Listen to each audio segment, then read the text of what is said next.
Hi, friends. I'm so happy to be back with another episode of Soul Led Living. We are going to talk about your creative project. I have 7 messages about some sort of creative project that you're working on. I'm very interested in knowing what that is, or maybe not even working on. You might just be dreaming of it, but that's cool. It's coming forward, it has something to say, and we're going to go into that. And it's just nice to be here back in my own studio after doing a little tour of other people's studios. And that was fun as well to go see friends. I was in New York City this last week and I got to see so many good current friends from like current career, and then also past friends from my past career, some from media. So I have friends that are still in media and are very high up in these media positions. So it was like super cool to be like, oh, that would have been the path I would have been on today if I didn't switch over to the work that I do now.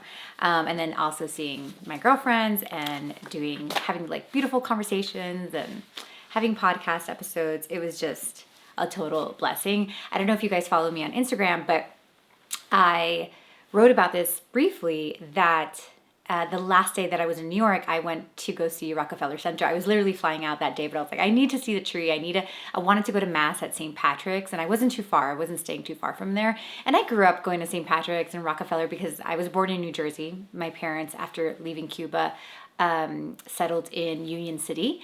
And I kind of like grew up there, moved down Jersey a little bit after my dad became a doctor, but like just grew up going to the city for holidays. So I was like, I need to go catch like a view of the tree, even though I saw the tree from far the day before because I went to the Today Show. I had an interview with a friend who works there. And but it was like so crowded. So I went super early in the morning and there was nobody there. So it was so beautiful.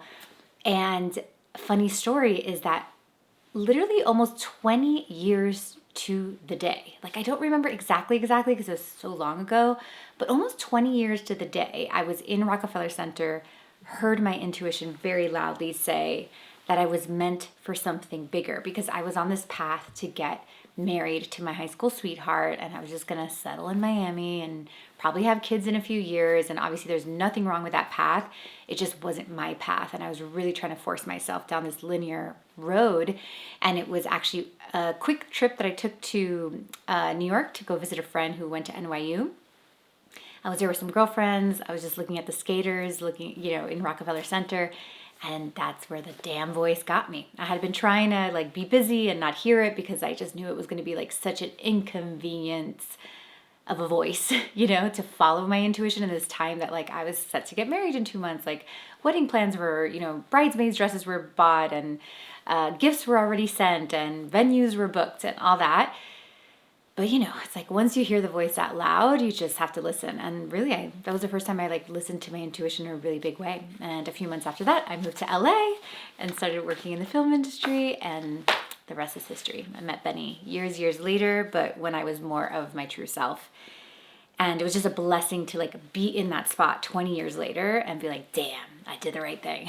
I made the right choice by listening to that voice and really following my heart, because like here I am, like doing what I love and living a life and having it all, Like I didn't have to give up like a relationship or kids for like this career. I have both like a career that is creative and that I love, and also people that love me, So I just share that story briefly. It's also in my book, Soul Led Living, in case you guys are interested in, hearing it a little bit more and checking out my Instagram to see how that all kind of comes together.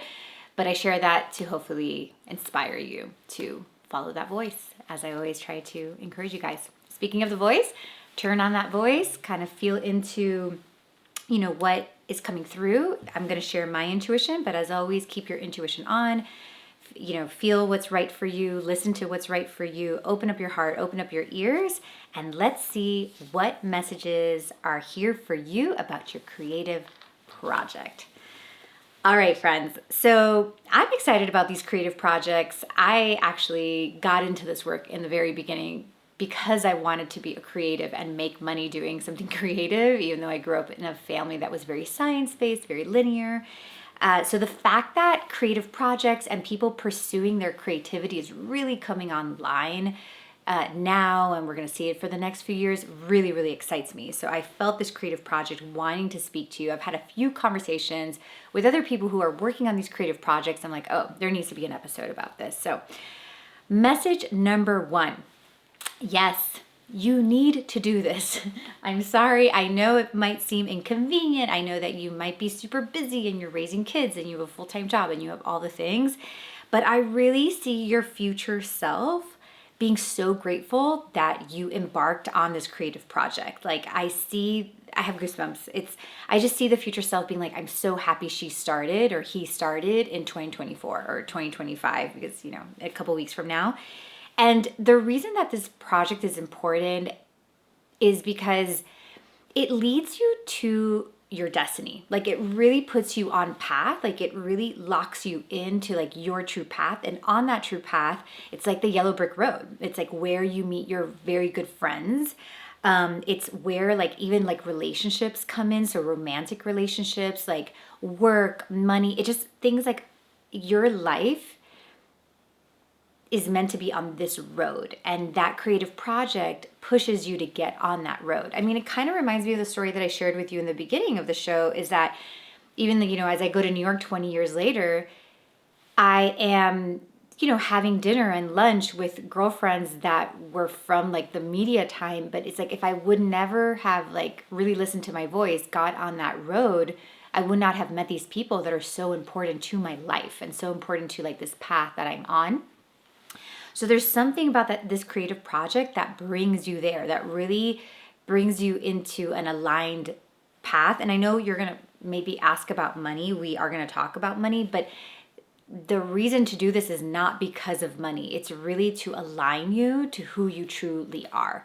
This is an expression of who you are, what God intended you to do. And I'm not saying like the little art project, like you are, I don't know, let's say you're working on painting canvases, like that God put you here to paint canvases. I'm not really saying that. I'm saying that leaning into this project is actually what puts you on a path, and that is where like your purpose and everything is. So it's very important. And again, the future self feels very grateful. So it makes me also think that it's a good investment. So that you start something today rather than 5 years from now still having the yearning to do it, and you didn't do it and then you want to start 5 years from now. Like, wouldn't it have been so much better if you would have started 5 years before? And that's kind of what the future self is trying to tell you. And just the future self is very grateful. So you can lock into that vision as well. Like, what would I do today when it has to do with this creative project that my future self 5 years from now or 10 years from now is so grateful that I did? So if you feel a little bit lost in the situation, like let the future self guide you. And on Substack, we have a future self meditation if you want to check that out. Okay, message number 2. You need collaborators for this one. I know that when you first start a creative project, it's kind of embarrassing because you're like, oh my gosh, me, I'm a 42-year-old, like starting to garden or and it's very embarrassing because you feel like you should have learned this when you were 16 or even when you were 20. So sometimes we might try to create our art on our own because it like is shameful, but really, we got to get past that. I really see you paying muses and paying creatives. So, and I think the reason that there is a money exchange is just because it's like you're taking yourself seriously. It reminds me also of being a good inner parent to yourself, right? So my son, if he's showing talents in piano or singing, I'm going to pay a singer or pay a pianist to teach him. And that's like the commitment that I'm making. And also I'm showing my son that I value this skill so much so that I'm paying somebody because I value their skill. And there's something about the exchange of money for these muses, creatives. These can also be coaches. It feels like it's a mix of people that can help you grow the talent, people that can help inspire you, and also people that can help keep you accountable. So you might have people in your life that can give you this for free. Maybe you have like a best friend or whatever. I remember actually for me, when I kind of first realized that I wanted to be not just like creative adjacent. I wanted to be like a full-fledged creative that was like being paid, because I was creative adjacent because I moved to LA and I worked in the film industry, and I was adjacent because I was a publicist, which is I was adjacent to all these artists. I was like supporting a lot of these artists, these actors and things like that. And also even writers, because like when you're in PR, you are pitching to editors and stuff like that. So I was like adjacent to these creatives, but I wasn't actually one myself. But that was the beginning of it for me, because I like learned from being next to them, but not really being one of them. And then when I moved back to Miami, lo and behold, I dated like a guy who was a paid musician. I was like, maybe if I just like attach myself to this person, I'll become more creative. So yeah, like it's nice to have these people around us that we're like collaborating with and all that, but I also see some money exchange. So maybe get yourself some classes, and that's like what a good inner mother would do when she sees that her child has a talent. So it's also about loving yourself and breathing some life into this talent that might not look like much, right now because it's kind of dormant, but breathing some life into it. And there are collaborators. You do need some support and some just inspo from people with like minds in different places. You know what I mean? That's what I loved about going to New York this last week. I had, especially with my media friends, like to sit down and have convos with them. Obviously we talked mainly about life, but then like 10% of it was like, oh, tell me what's going on at work. Like, I want to know, like, tell me. And, to hear what they're doing on the day to day and kind of what their companies are doing, like, is very expansive for me. So I need to go outside of my circle and have those conversations. And that's what this looks like. Okay. Message number 3. Try to be disciplined in one medium first. So what do I mean by that? Like, for example, when you're creative and when you're excited to create, you might have like 17 different ideas. And I think, the skill of learning how to shelve those ideas and focus on one is a really important skill to have. So it's kind of like being able to be like, okay, right now, I know that ultimately I want to have a podcast and a YouTube channel, but right now I'm just going to focus on the YouTube channel. And maybe it's like, I know that on my YouTube channel, I'm going to have a variety of things. I'm going to have interviews, I'm going to do vlogs, I'm going to do reviews. And then taking this message even deeper would be, I'm going to start my YouTube channel and I'm just going to do vlogs for now. And then maybe 6 months from now or from a year from now, I'll start doing reviews. So I'm just getting that, like, you are going to do multiple mediums, like you're going to have multiple formats and kind of like multiple works of art, I guess. But to try your best to stay disciplined in one, even if that one is not the thing. I went, when I was in New York, I hung out with my friend Olivia of Organic Olivia. Some of you might know her. She has a podcast called What's the Juice with Organic Olivia. And we were talking in the episode how, like, about 3 years ago, I saw this in her. I was like, oh, there's creativity coming from you. Like, you need to start this and you just need to paint. Like, you just need to paint. And she fought me on that a little bit. I forget why. It was almost like she wanted to do several things, or she wanted to understand, like, why painting. Like, she didn't understand, like, what the painting would mean down the road. And I was like, you're just supposed to paint. And it was kind of like trying to keep her in this place where, like, she didn't do anything other than paint, even though there was more creativity coming out of her, but having to kind of convince her to just stay in this one thing. And now she's really making music, and this is definitely like the path, and this is what she loves. But the painting and kind of the discipline of just staying there until she was like ready to move to the next thing is what got her here. So that's what I'm like. Let's say like the first medium that comes forward may not be it. Like, I'm not saying that like stick to this one thing because it's going to be it, but it seems like having to stay focused in one and almost like learning the discipline of showing up every day and doing one thing, and that focus is what leads you to whatever your creativity really is. Okay. So yeah, try your best. And then if you need to, you can have like a little notebook or even something on your computer, on your desktop, on your phone that shelves your other ideas. So like imagine you have a shelf in your room, and on that shelf, you're putting all your other ideas that like you just can't work on right now, but ultimately you would like to revisit those ideas. And that may help you, because if they're like swimming in your head, that's annoying, you know? But to be able to be like, I'm going to work on this now, and then 6 months from now, a year from now, maybe it'll be time to pick up that next thing. Okay. Message number 4, money. Okay. I know, like, it's just so unfortunate that sometimes we can't move forward on a project unless we know how it's going to make money. You know what I mean? Or even like, I don't know, even like if we're going to invest in ourselves, we're like, oh, well, I'm going to invest in this creative project of mine only if I know it's going to like return money. And it's like, you know how much, like, not everything is a return on money, guys. You know, sometimes like living into your creativity returns in being a better parent, you know, being a better partner, being a better friend, you know, just having good mental health, being yourself, right? So it's not all about money, but I do there is something about money here because somehow your creativity does lead to a funnel of income for you. I don't know if it's going to be your full income, if it's going to be all of it, but there's like a funnel here for it. And if you're wondering, or if you might even just be getting the intuitive hit that like, I think this is supposed to make money, or I think there's a way to make money with this, I want, and you're probably like, but how, you know? And I don't want you to think about the how, because that's not going to be helpful during this time. Like right now, it's really about like creating that discipline as a creative and showing up and really having good ideas and working on the art of it.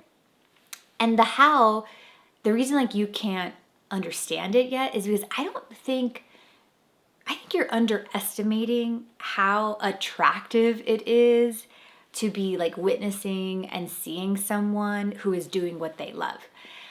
And that attractiveness is actually what turns into money. Like when you're watching somebody that's like so in love with what they're doing, or they're just like really in alignment, it's very magnetizing. It's very attractive. And what is that? What do I mean by magnetizing and attractive? It means that like we are drawn to these people, like they draw us in like a magnet, and before we know it, we're giving them our money, you know. And that is how like creatives end up making money. There's a lot of other ways that you can make money as a creative. You can definitely be like codependent, and there's other things, but I want you to more focus on like the joy of it and the creativity of it. And it just looks like from there's something that does eventually make that, there is something there that ultimately brings in money, but it's not for you to find out right now. It's really like, how do I get in that zone of like love and like passion and excitement? So when I first started, I mean, even before I did readings, I used to teach blogging. I was really into blogging, really loved it. And people would ask me questions about it all the time because it was like the beginning of blogging. So I was like, you know what, I'm just going to teach a class in a coffee shop. So for a while, I would teach blogging classes in a coffee shop because I was just so excited about it. And so many people would show up. Like my first workshop had over 50 people. It was crazy. And it was really just like being in that zone of being like excited, passionate, loving about it is where these people came from. So don't underestimate how attractive you are when you're in that zone and like letting opportunities and all that happen. You just can't force this right now. Just, you need to have fun with it, and you need to have patience. It could be a year that you're just being consistent and showing up and tending to that garden, right? Until the flowers actually bloom. But yes, you're not crazy for thinking about money, because money does come in some way from this action that you're doing and from this like light that you're bringing into your body.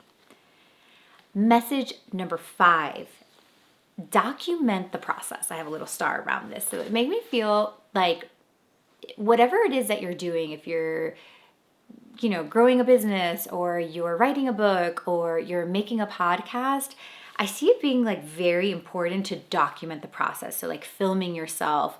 I used to listen to this podcast a while ago. It was probably like 6-7 years ago. It was this guy who came from one of those like really popular NPR shows. Was it like Money Planet maybe?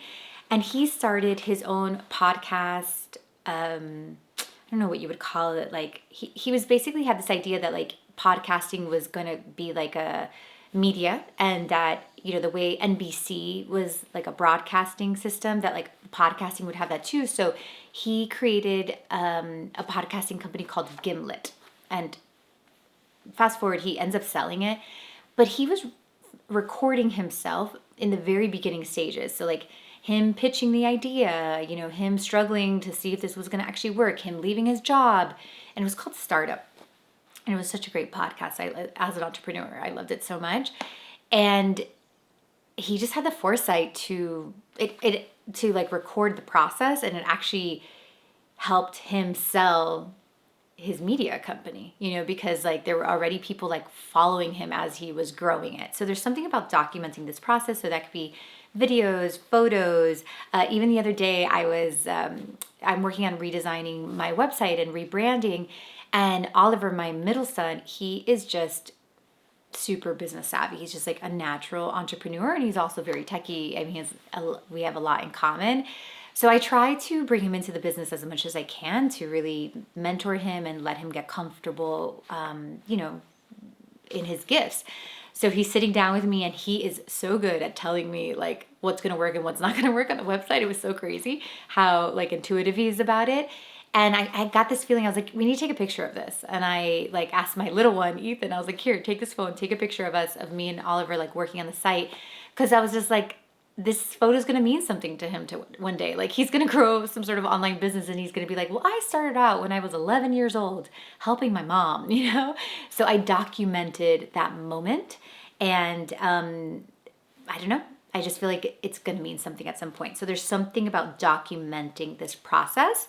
So not just like doing the creative project, but documenting the process to it. It doesn't even have to be for like outside eyes. It truly could be journaling it, right? Like that you're writing about this, and then ultimately this becomes a book and nobody reads it. Or that it's a Substack and you're like writing as you go, right? So there's documenting. This is going to be a big thing.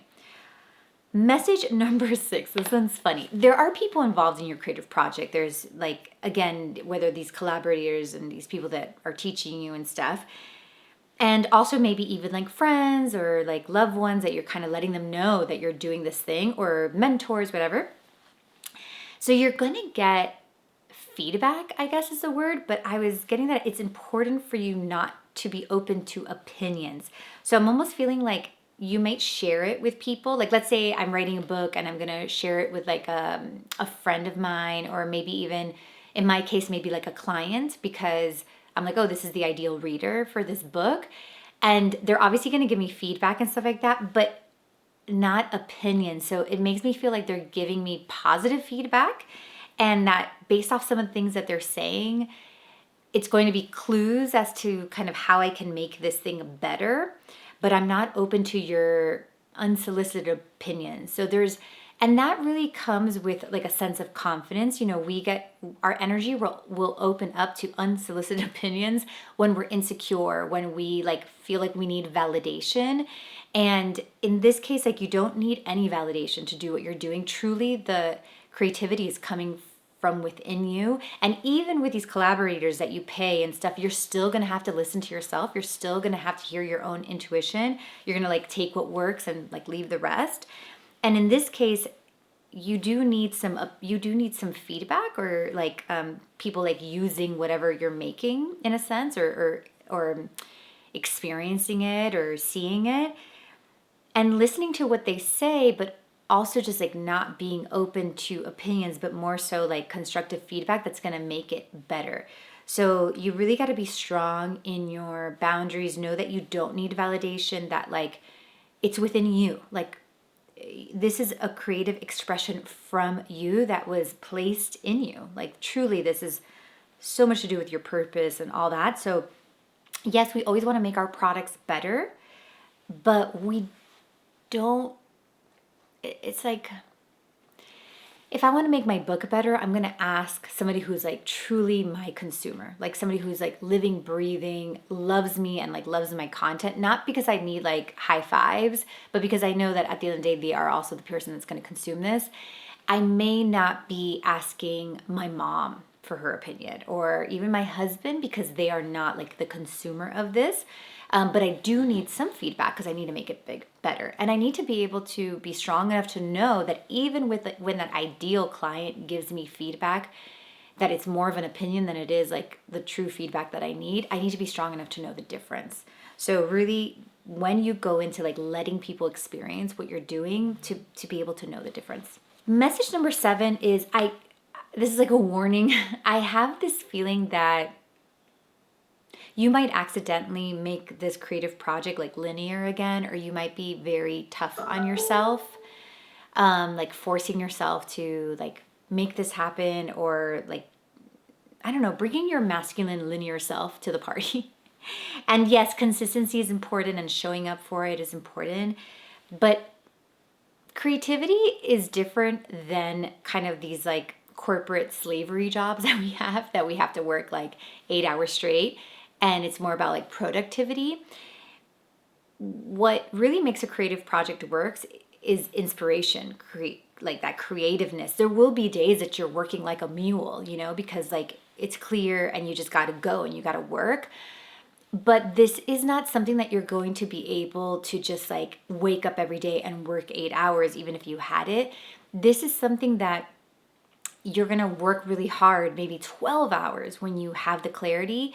But there may be 3-4 days before that 12-hour like rush where you are just gathering inspiration. So I see like inspiration being very necessary, getting out of your workspace, going on walks, going to cafes, having conversations with like creative people, going to museums, sitting at Barnes and Noble and looking at magazines, like anything that's analog for sure. Like I don't see the creativity coming from digital. Like it's not going to come from like watching other people's social media or watching other people's YouTube. It feels like it's going to come from like the real world, from tangible things. It could be even sometimes like in the summer, last winter gets rough for me, like closer to February. I'm like, whoa, I can't do this anymore. So I need a lot of trips. And there was just like one day last winter that I woke up on a Saturday morning with my little rolling bag, and my husband was like, oh my God, is she leaving me? Like, what did I do?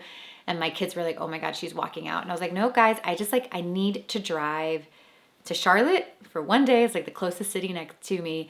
I need to go see like all the fancy stores. Like I need to see like luxury items. I need to go into stores. Like I need some creativity. Like I need to see beautiful things and all that, because it had been too long of not getting that. And I needed that. And this creative project, I just feel like I need to kind of warn you that how you maybe have been productive in the past, or maybe if you're coming from a corporate job, or even motherhood, right? It's like such a grind.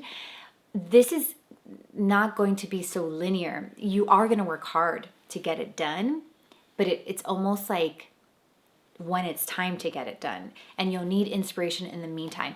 Actually, when I was in New York, I got to see a good friend of mine, Ada, of all things Ada. Maybe some of you guys know her. And I was telling her, I was like working on this new project, and I was telling her, oh, but I'm like a little blocked. I don't know how to do it, and she's like, Nikki, like, we don't have to do things like the old masculine way. She's like, make an altar, like put some objects on it, like let yourself like intuitively put objects on it, and let that altar like almost be the physical representation of this project that you're trying to do, and let those like physical things almost like kind of tell you the story of what this project wants to be. And I was like, yes. So that's also like a little way to bring like the physical into this, and almost like the inspo, and to step away from how you're used to doing work and how we're used to being like linear and grinding and pushing. I'm not saying that this is not going to be hard work. It's just not going to be in a row. It's kind of how I see it. Like it's just not going to be as predictable, I guess. And you need a lot of inspiration. So make sure to work that into your time and your week. And you just can't force yourself when you're not inspired. And there may be a day that you're like, oh, today I'm going to work on my book, and you're not inspired, and you may have to go out for a walk that day. And I know it might feel like a waste because you only have a few hours to work on your thing, but it's not a waste if it ultimately brings you like all this clarity that makes you want to work through the night, like without even thinking about it. So, all right, my friends, that's what I got about your creative project. I'm so excited. Please let me know what you're working on. I'm just, nosy, and I want to know. And I hope that this was helpful, and please create whatever it is that you're trying to create. Like, really follow that creative calling. You were born for this. So I love you much, and I will see you in our next episode.